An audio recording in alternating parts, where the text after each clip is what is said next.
শুভ সকাল। আজ 24শে আষাঢ় 1433, ইংরাজির 9 July 2026। Fort William college ছিল ব্রিটিশ ভারতের গভর্নর জেনারেল লর্ড ওয়েলেসলির প্রতিষ্ঠিত একটি প্রাচ্যবিদ্যা শিক্ষা কেন্দ্র। কলকাতায় ফোর্ট উইলিয়াম চত্বরে এই কলেজ স্থাপিত হয় 9 জুলাই 1800। বসন্ত কুমার শিবশঙ্কর পাদুকোন ছিলেন একজন ভারতীয় চলচ্চিত্র পরিচালক, প্রযোজক ও অভিনেতা। তিনি গুরুদত্ত নামে অধিক পরিচিত।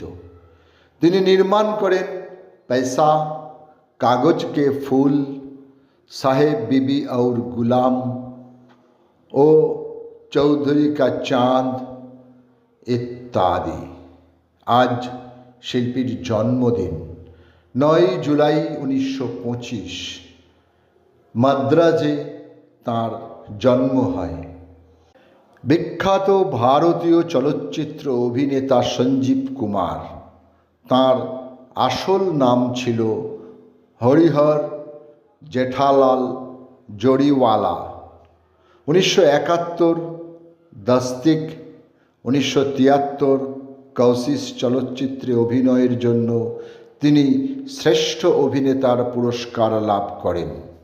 তাঁর উল্লেখযোগ্য চলচ্চিত্রগুলি হল খিলৌনা 1970, ये है जिंदगी, पति पत्नी और वो, अर्जुन पंडित ইত্যাদি। আজ শিল্পীর জন্মদিন 9 জুলাই 1938। বম্বের সুরাটে তিনি জন্মগ্রহণ করেন। পর্দা হোক বা মঞ্চ, বহু চরিত্রে অভিনয় করেছেন প্রদীপ ভট্টাচার্য। তবু নিজেকে সমাজকর্মী বলতেই বেশি পছন্দ করেন বহরমপুরের এই নাট্যকর্মী। আজ তাঁর জন্মদিন। সময়টা 1953। মঞ্চে বহু কাজ করেছেন তিনি। তার মধ্যে উল্লেখযোগ্য হল বহরমপুর সংশোধনাগারের বাসিন্দাদের নিয়ে মঞ্চে তাঁর উপস্থাপনা যক্ষপুরী। সমগ্র ভারতে এই নাটকের 61টি শো করেছেন তিনি।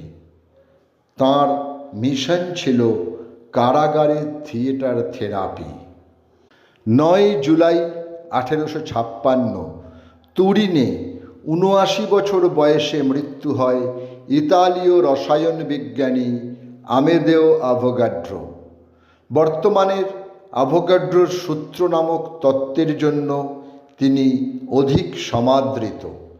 এই সূত্রানুযায়ী নির্দিষ্ট তাপমাত্রা ও চাপে একই আয়তনের গ্যাস সমূহে একই সংখ্যক অণু বর্তমান থাকবে। 1960 সিনেমা খোকাবাবুর প্রত্যাবর্তনে উত্তম কুমারের বিপরীতে আত্মপ্রকাশ করেন অভিনেত্রী সুমিতা সান্যাল। এরপর দিলীপ কুমারের বিপরীতে সগিনা মাহাতো ছবিতে এবং কুহেলিতে বিশ্বজিৎ ও সন্ধ্যা রায়ের সঙ্গে প্রধান ভূমিকায় অভিনয় করেন তিনি। 1970 হিন্দি চলচ্চিত্র আনন্দে অমিতাভ বচ্চনের বিপরীতে। আজ শিল্পীর মৃত্যুদিন 9 জুলাই 2017। 71 বছর বয়সে কলকাতার লেক গার্ডেন্সে নিজ বাসভবনে তিনি প্রয়াত হন। সকলকেই আমার আনত প্রণাম।